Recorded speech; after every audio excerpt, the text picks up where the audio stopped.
Hey, beautiful souls, welcome back, or welcome if you're new. Today, we're going to be talking about my journey to self-love and how you can also be on your journey to self-love. And this is not a journey that happens overnight, in a week, in a month, or even a year. This is a lifetime journey that you will be on. And unfortunately, this is not something that is taught at home, unless you're very lucky and you are. But when you're growing up, you're really taught more about finding your prince charming, your true love, and then of course, loving your family, loving your friends, and you're never really taught about loving yourself. Instead, you learn to criticize yourself and be so down on yourself that you don't believe that you are an amazing individual.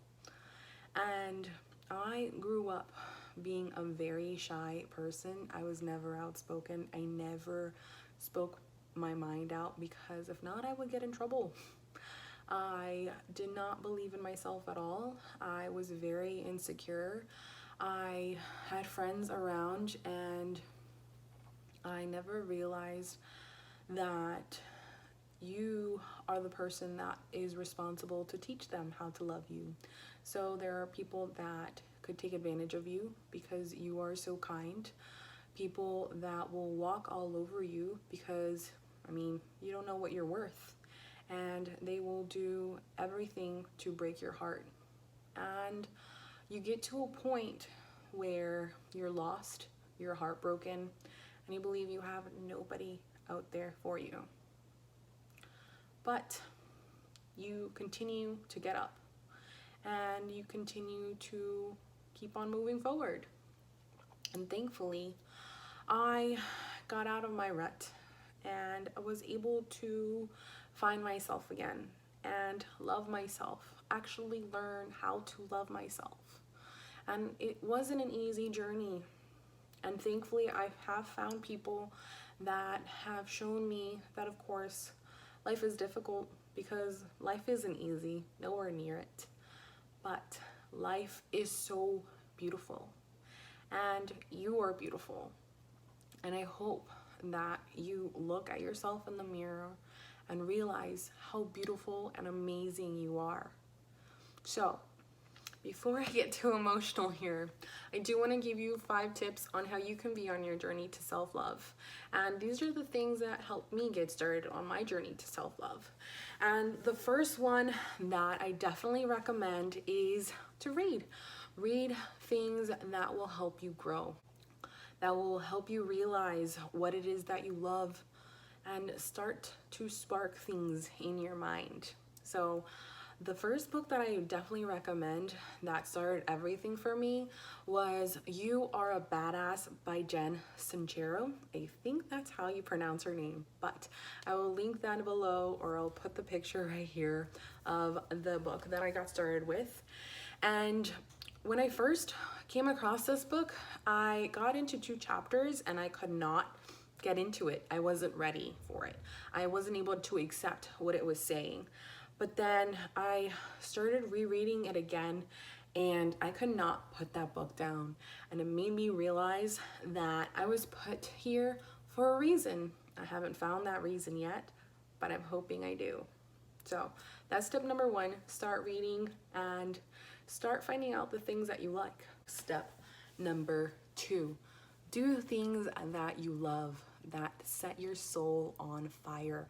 Do the things that bring so much joy into your life, and then you'll realize what other things that you're attracted to, that you love. For me, it's being by the ocean. I love hearing the ocean, and if there is a full moon, your girl is happy because it's just the most magical thing in this world to me. And another thing that I love doing is going on hikes. So if you like hiking, being out in nature, I definitely go ahead and grab some friends, and even better, go on a hike by your own or go on a walk if you're not ready to go hiking or that's too much for you. But go on a walk and just enjoy the birds, enjoy the smells of the flowers in the air, and maybe find a new path in your neighborhood. So that's tip number 2. Find something that you do like to do and go do it. Step number 3, and this may not be for everyone, and it's not something that you have to spend whole time writing, but start journaling. Start writing things that are stressing you out, or exciting things that happened in your day, or just your feelings. Even better, why don't you start writing 5 things that you're grateful for? You'll start realizing how amazing your life is. For me, I realize that I am grateful for my home. I'm grateful for running water. I'm grateful for the amazing people that love me. I'm grateful for my husband. He has definitely helped me grow into the person that I am, and he believes in me. And I am grateful just to be alive. So definitely start journaling, and you'll realize that when you go back to that journal entry that you did a week ago, maybe a month ago, or a year ago, how much your life has changed and how you conquered that thing that was stressing you out, or that problem that was occupying your mind so much. So definitely start journaling. It will definitely help you out. Tip number 4. Tip number 4 is a really hard tip, but you'll realize that it will help you soar so much further. And sometimes this is a really hard thing to do, and it's cutting toxic people out of your life, because they are draining your energy. They are occupying some space in your mind that they shouldn't be allowed to occupy. I have cut off a couple of people in my life, and it was sad to do so because they were long time friends. They were my best friends. They were even family members that I did this to, but it wasn't worth it. It wasn't worth the time to worry, to stress, and constantly wonder where they are, what they're doing, and it just wasn't worth it anymore. And my life has gotten so much better ever since doing so.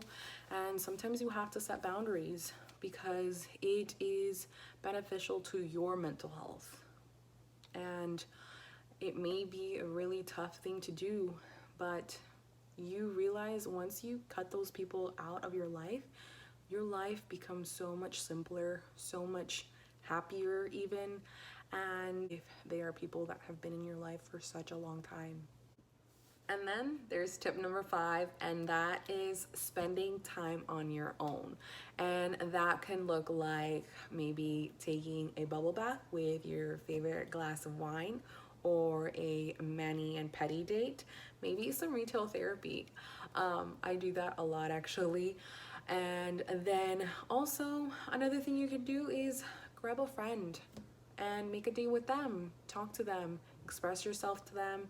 I'm sure that they are willing to lend an ear, especially if it's a friend that cares about you. So leave in the comments below what your ideal self-time is, or what are the tips that you would say have helped you on your journey to self-love. I look forward to reading those, and I will see you guys next time. Bye.